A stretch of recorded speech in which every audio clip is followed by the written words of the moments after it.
15 شعبان بقیت اللہ کے خزانوں میں جو بقایا تھا وہ زمین پہ نازل ہوا 14 شعبان 15 شب.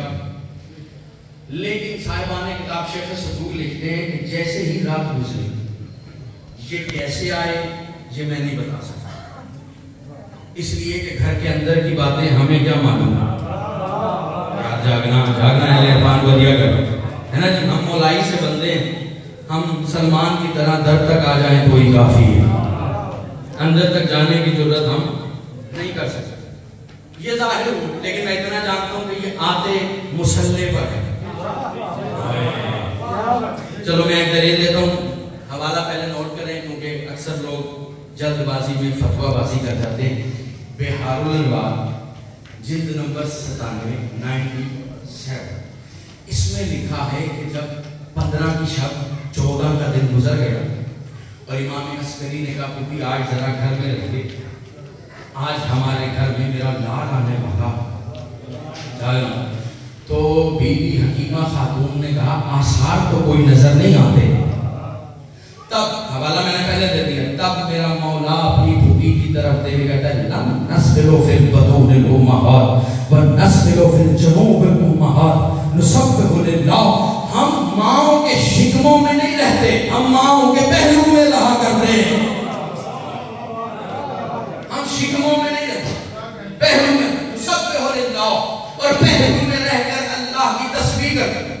اب یہ بھی حکیمہ فرماتی ہے میں دیکھ رہی تھی کہ فجر کا وقت ہوا، توجہ، فجر کا وقت ہوا، مصلی پر امام زمانہ کی بطول اماں کھڑی تھی، ادھر فجر کی نماز ادا ہو رہی تھی، وہ قیام میں تھی، میری نظر اس کی طرف تھی، وہ رکوع میں آئی، میری نظر اس کی طرف تھی، وہ سجدے میں گئی، میری نظر اس کی طرف تھی.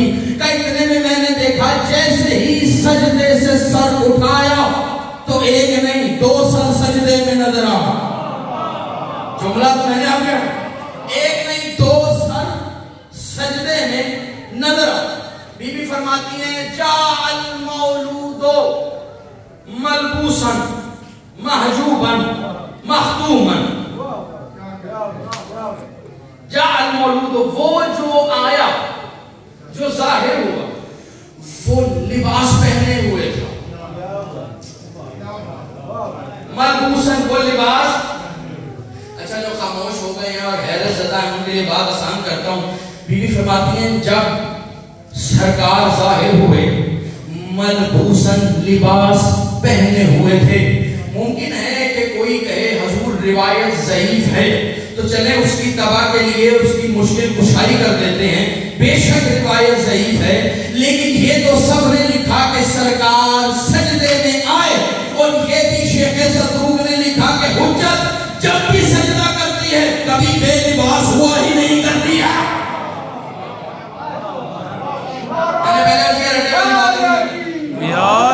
کوشش ہوتی ہے کہ نیا پیغام دیا ملبوسن آنے والا بے لباس نہیں. یاد رکھیے گا اس گھرانے میں جو بھی آیا ہے وہ لباس پہن کے آیا. آدمیوں کے لیے جملہ کو، اس گھرانے میں اگر عباس بھی آیا ہے تو لباس ہیبت پہن کے آیا. یہ شیخ صدوق نے تجعل مولود ملبوسا آنے والا لباس پہنے ہوئے، مختوماً انگشتری پہنے ہوئے. اب میں آگے صرف انگشتری میں پڑھنے پہ آؤں تو یقین کریں کم از کم آدھا گھنٹہ تو میں ویسے ہی بلا دوں گا، لیکن مجھے صرف ایک جملہ کہنا اور بات آگے ہی کرنے والا ہوں. آنے والا انگشتری پہنے ہوئے، اور مجھ پہ یقین نہ ہے اپنی مرضی پہ کسی بھی مولوی سے پوچھ لیجیے گا، میں تو مولائی سا بندہ ہوں اور اکثر مولائیوں کی باتوں پر اعتبار کرتے ہوئے لوگوں کو بہت ڈر بھی لگتا ہے، تو اپنے مرضی کے مولوی سے پوچھ لیجیے گا یہ جو سرکار ہے جس کی آپ رعیت ہیں، آدم سے لے کر عسکری تک ہر حجت کا معجزہ اس حجت کی انگوٹھی میں ہے. ایس کی تمہید میں آؤں تو آدم، نوح، یعقوب، یوسف ایک ایک معجزہ کے نام تو پوری رات نہیں گزر سکتی.